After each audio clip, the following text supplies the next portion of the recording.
When the fighting stopped in Europe in May 1945, the war did not end for Germany. It changed shape. The guns fell silent, but the country did not step into peace. It collapsed into emptiness. Authority vanished. Infrastructure failed. Hunger spread. What remained was a shattered society forced to survive without a state, without certainty, and without a clear future. For millions of civilians, the end of the Third Reich was not liberation. It was the beginning of a far more uncertain struggle. Germany in 1945 was no longer a functioning nation. The surrender did not bring order. It brought exposure. Years of total war had hollowed the country out. Allied bombing had destroyed or severely damaged nearly 1/5 of all buildings nationwide.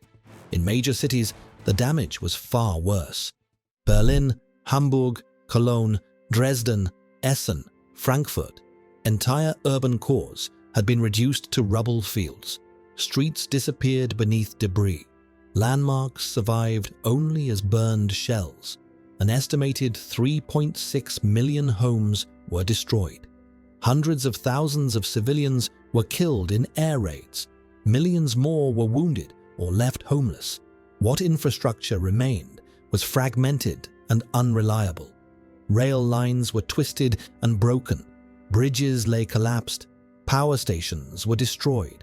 Water systems failed. Hospitals and schools were damaged or gone entirely. In many cities, nothing worked as a system.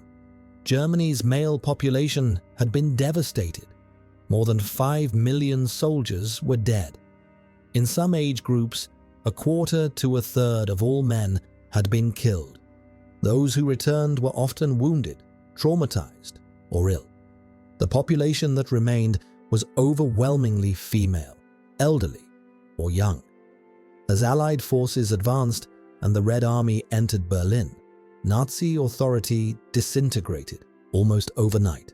Orders continued to be issued, but there was no mechanism left to enforce them. Local officials fled or vanished. Police forces collapsed. Courts stopped functioning. Records were destroyed. Uniforms were discarded. For ordinary people, the state no longer existed. Survival replaced obedience as the primary concern. Civilians emerged from cellars and bunkers to find their neighborhoods erased. Entire streets were gone. Familiar routes led nowhere. Many burned documents, party papers, uniforms, and photographs, anything linking them to the fallen regime. Others simply waited, unsure what action might be safe. Hunger quickly became the defining experience of 1945 and 1946. Food production had collapsed. Fields were abandoned, mined, or destroyed. Transport networks that once carried grain and livestock no longer functioned. Urban food supplies depended on ration systems that could not meet basic needs. Daily rations often fell below subsistence levels. Malnutrition became widespread. Money lost meaning. Cigarettes became currency. Barter replaced wages. Watches, furniture, clothing, and wedding rings were exchanged for food. People stripped bombed buildings for anything usable: wood, metal, bricks, insulation.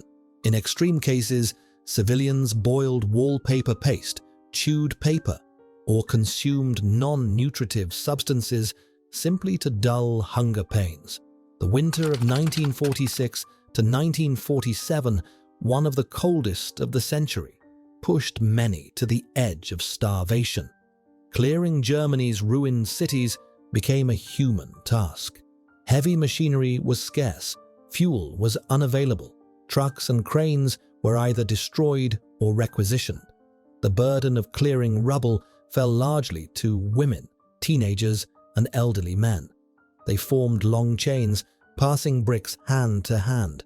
Rubble was sorted stone by stone. Reusable materials were salvaged. Broken bricks were cleaned for reconstruction. These women became known as the Trümmerfrauen, the rubble women. They were not symbols at first. They were laborers under compulsion, often ordered to work long days in exchange for minimal food. The work was exhausting, dangerous, and unending. Only later would they become icons of reconstruction. At the same time, Germany faced a severe public health crisis. Tuberculosis, typhus, and malnutrition-related diseases spread rapidly. Overcrowded shelters, ruined housing, and inadequate medical facilities worsened conditions. Hospitals operated with shortages of staff, medicine, and equipment. Psychological collapse was widespread. Years of propaganda, fear, bombing, and loss had left much of the population emotionally exhausted. Many people withdrew inward. Ideology faded. Survival replaced belief. The future felt abstract, distant, and uncertain. Germany no longer existed as a sovereign state. It became an occupied territory, divided by the victors. The country was split into allied zones, each administered separately. In the east, the Soviet Union controlled the eastern part of Germany. Major cities included East Berlin, Dresden, and Leipzig. In the south, the United States administered the American zone. Key cities included Munich, Frankfurt, and Stuttgart. In the northwest, the British controlled their zone, including Hamburg and the Ruhr industrial cities such as Essen.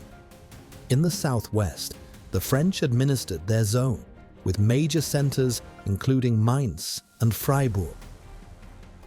Berlin, though located deep inside the Soviet zone, was itself divided into 4 sectors under joint Allied control.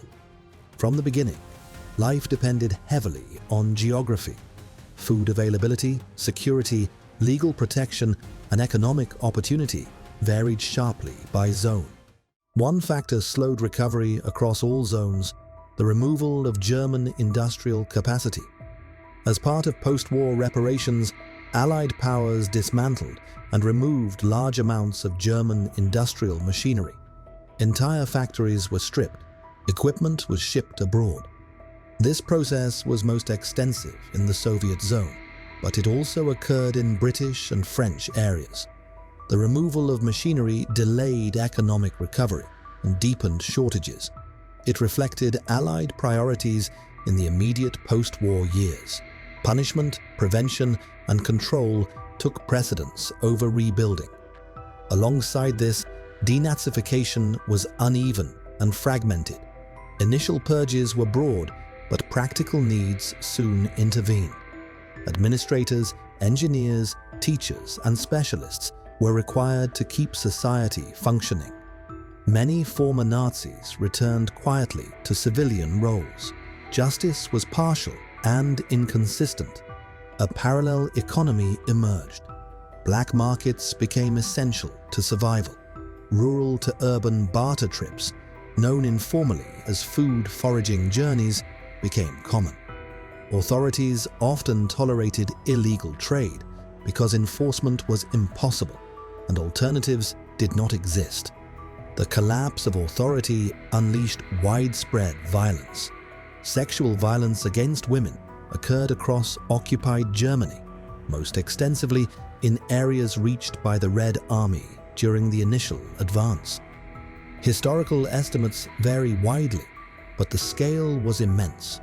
Some Allied commands attempted enforcement and discipline. Others tolerated abuse. Many crimes went unpunished. Fear shaped civilian behavior. In some regions, families hoped American or British forces would arrive first. The trauma endured long after the violence ended. At the same time, Germany became the center of the largest population movement in European history. Millions of ethnic Germans were expelled from territories east of the Oder-Neisse line, regions that had been German before the war. Entire families arrived in ruined cities with nothing but what they could carry. They were often unwelcome, seen as competitors for scarce food and housing. Millions of German soldiers remained in captivity. Those held by Western allies were generally released within a few years. Those held by the Soviet Union often remained much longer, many until the late 1940s, some into the 1950s. Hunger, forced labor, and disease were common. Many never returned. Germany's population was permanently reshaped. Between 1945 and 1949, Germany entered a period of silence. Survival left little space for reflection. Guilt, trauma, shame, and loss went largely unspoken. Families rarely discussed what they had endured or what they had supported. Schools avoided recent history. Public memory remained fragmented and incomplete. Contrary to later belief, recovery did not begin immediately. The Marshall Plan was announced in 1947 and implemented in 1948, after Germany's most desperate years.